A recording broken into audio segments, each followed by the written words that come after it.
안녕하세요. 반값보험료 만들기입니다. 오늘은 1에서 4세대 실손보험 손해율을 알아봅시다 라는 제목으로 영상 준비해 봤습니다. 자, 이런 자료 보기가 쉽지 않은데 보험연구원에서 2017년부터 현재까지 실손보험 세대별로 손해율을 쫙 보여준 자료가 있어서 그거 한번 이야기 나눠보고, 그럼 앞으로 누가 가장 많이 오를까, 1에서 4세대 실손, 그런 내용도 한번 살펴보려고 가져와 봤습니다. 우리한테 가장 중요한 보험이 실손보험이죠. 내가 실손을 몇 년도에 가입하신지 이해하시고 몇 세대 실손인지 알고 계시고 앞으로 얼마나 더 오를 수 있을지 그런 부분까지 한번 살펴보는 시간 되면 좋겠습니다. 그럼 시작해 보도록 할게요.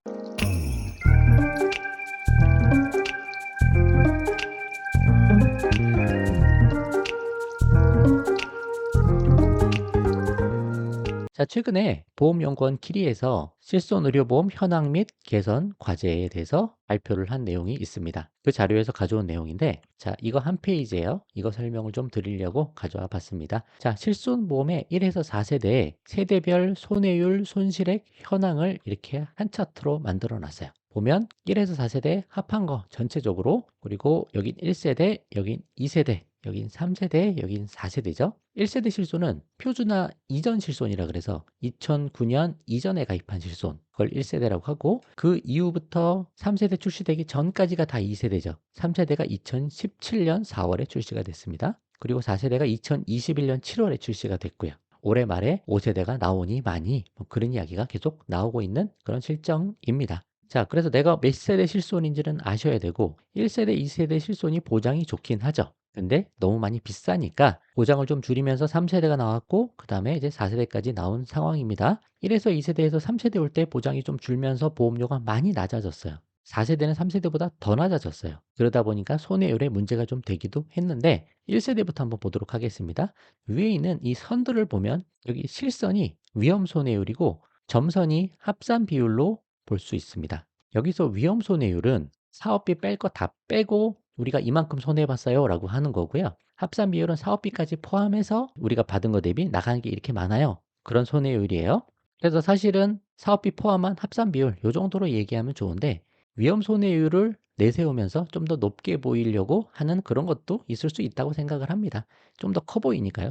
사업비 빼고 실제 보장에 쓰이는 그 부분만 가지고 계산을 한 거라서, 어찌 됐든 1세대가 2017년, 18년 이때부터 131%대 손해율이 나오고 있었죠. 쉽게 얘기하면 보험료로 100만 원 받아서 보험금으로 130만 원 줬다, 뭐 그렇게 보시면 되는 거예요. 이때부터 좀 비상이 걸렸죠. 그래서 보험료를 엄청나게 올렸습니다. 17년, 18년, 19년, 20년 140%, 140%까지 나왔죠. 그래서 보험료를 계속 올리니까 그만큼 많이 벌어들이니까 손해율이 이렇게 좀 떨어진 거예요. 또 백내장 수술을 어떻게든 좀 막아서 거기서 손실을 좀 메꿔 놓은 부분도 분명히 있고요. 어찌됐든 제일 중요한 건 고객으로부터 보험료를 더 많이 올려받다 보니까 손해율이 점차 줄어든 겁니다. 그래서 보시면 2022년, 23년, 24년 되면 손해율이 이렇게 많이 낮아져서 굉장히 안정화된 상태다. 1세대 실손. 그거 참고하시면 될 것 같아요. 자, 또 펄플렉서티에서 1세대 실손 보험료 인상폭을 좀 가져와 봤는데, 2017에서 2021년 5년 동안 누적 인상률이 평균 63.6%다라고 얘기가 됩니다. 그러니까 평균 매년 한 15% 이상씩 올랐던 거예요. 그러니까 엄청나게 많이 올렸었죠. 17년에서 21년까지. 22년도 14%, 23년도 8.9%인데 24년부터 이제 인하가 좀 들어가기 시작합니다. 2025년은 2% 인상이 예상이 된다 이렇게 돼 있고요. 그래서 2017년 요때부터 엄청나게 올린 거죠. 보험료를 많이 올려서 매년 그냥 폭발적으로 올라가니까 손해봤던 것들을 이제 메꿔냈고 이제 안정화되어 있는 추세다. 그렇게 보면 될 것 같아요. 자, 근데 가끔 그런 분이 계십니다. 아니, 이렇게 뭐 인상 이제 안 하고 인하도 했다고 하는데 내 보험료를 왜 이렇게 많이 오르냐라고 하시는 거는, 1세대 실손이 대부분 보험료 갱신 주기가 5년이니까 최근에 조금 인하가 됐어도 과거에 올랐던 것들이 다 포함해서 5년에 한 번 오르는 거잖아요. 그러니까 많이 올라 보일 수는 있습니다. 근데 더 많이 오를 거를 좀 적게 올랐다 그렇게 생각해도 되는 거죠. 근데 이제 많이 안정화돼 가고 있는 추세로 보셔도 좋을 것 같아요. 자, 2세대도 비슷합니다. 110, 110에서 2019년에 130%대, 여기는 140%대였는데 2세대도 그래서 보험료 많이 올렸죠. 1세대랑 비슷하게. 그래서 지금 많이 좀 줄어들어 있는 상태로 보셔도 될 것 같습니다. 거의 100%예요. 그러면 사업비 빼고 계산했을 때는 거의 낸 거 대비 받는 거 거의 비슷비슷하다. 잘 돼 있다. 그렇게 볼 수 있는 거죠. 아, 1세대, 2세대는 이렇게 어느 정도 안정화되는 것처럼 보이는데 문제는 3세대, 4세대입니다. 3세대 보시면 이렇게 뭐 별로 안 높았어요, 초기에. 그러다가 2022년부터 뭐 130%대 이렇게 막 높아지기 시작했죠. 2021년에도 뭐 거의 130% 나왔네요. 그러다가 2023년에 뭐 150%가 넘고 막 그러고 2024년도 거의 150% 육박하니까 좀 약간 비상이 걸린 것 같습니다. 그럼 어떻게 해야 되겠어요? 1세대 때 2019년, 20년, 21년 요때처럼 이제 보험료를 막 급격하게 올려야죠. 고객한테 돈을 많이 받아서 손해율을 좀 메꿔 넣는 그런 추세로 갈 수밖에 없을 것 같다. 그 생각이 좀 들고, 왜 이렇게 손해율이 악화됐냐라고 분석한 걸 보니까 3세대 실손보험은 추가로 요율 인하 조치가 취해져서 손해율이 악화됐고, 원래 실손 출시가 2017년 4월에 출시됐잖아요. 근데 새로 출시한 실손 같은 경우는 5년 동안 보험료율을 건드리지 못하게 돼 있었어요. 그래서 17, 18, 19, 20, 21년까지 보험료율 건드리지도 못했는데 오히려 뭐 더 안정화해라, 또 뭐 착한 실손이다 그래가지고 추가적으로 요율 인하 조치가 더 취해져서 손해율이 악화됐다, 그렇게 이야기를 하고 있습니다. 그래서 3세대는 2017년 4월 출시 이후 요율 인하 할인 동결 조치가 이루어지다가 2023년 1월 최초로 요때 요율이 인상되기 시작했다, 그렇게 분석이 돼 있어요. 그래서 이제부터는 보험료 많이 올리는 겁니다. 작년, 재작년 보험료가 이제 막 오르기 시작해서 작년은 많이 오르더라고요. 당분간은 3세대 많이 오를 수밖에 없다. 그 정도 생각하시면 되고, 제가 지금 40대 중후반 3세대 실손을 갖고 있는데 보험료가 한 2만 원 정도? 그 정도 수준이에요. 최근에 그나마 올라서 한 2만 원 정도 나오고 있으니까 여전히 너무 저렴하긴 하다. 그죠?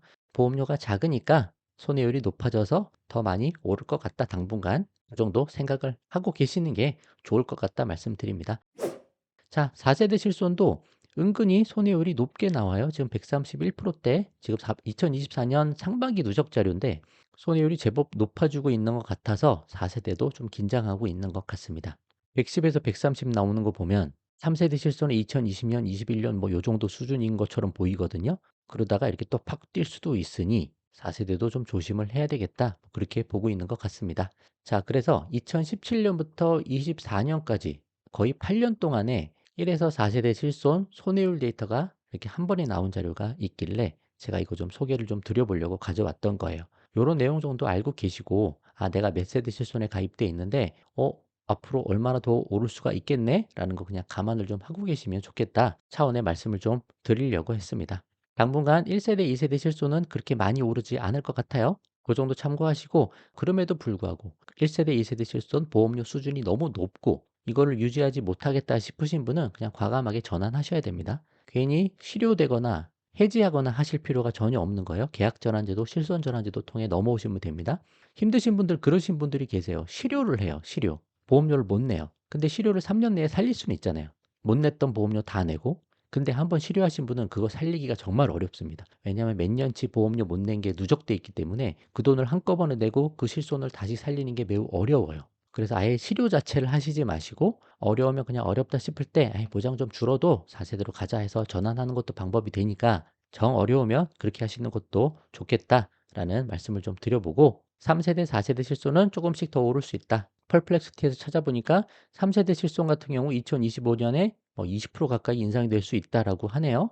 손해율이 155%까지 올라갔다고 하고, 4세대 실손도 평균 13% 인상될 걸로 생각을 하고 있다고 하니, 그 정도는 우리가 감안해서 그래, 모르는구나, 이 정도는 감내하자라고 생각을 좀 해보셔도 괜찮을 것 같습니다. 아직 보험료 저렴한 실손이기 때문에 그렇습니다. 그 정도 좀 참고하시면 좋겠습니다. 너무 실손 때문에 걱정하시고 하실 필요 없어요. 그냥 마음 편하게 보험이 내 모든 리스크를 다 해지하지 못한다, 그 정도 생각하시는 게 좋습니다. 큰 위험을 살짝 넘어갈 정도로 도움을 좀 주는 거지, 이게 모든 걸 다 해결할 수 없는 거예요. 결국은 내 자산 키워놓는 게 더 중요하기 때문에 보험은 최대한 줄여놓고 내 자산 많이 키워가셔야 됩니다. 이게 훨씬 중요해요. 보험 너무 믿으시면 안 돼요. 그런 관점 생각해 보시면 좋겠어요. 자, 오늘은 여기까지 하도록 하겠습니다. 도움되셨으면 좋아요만 한번 부탁드리겠습니다. 마치겠습니다. 감사합니다.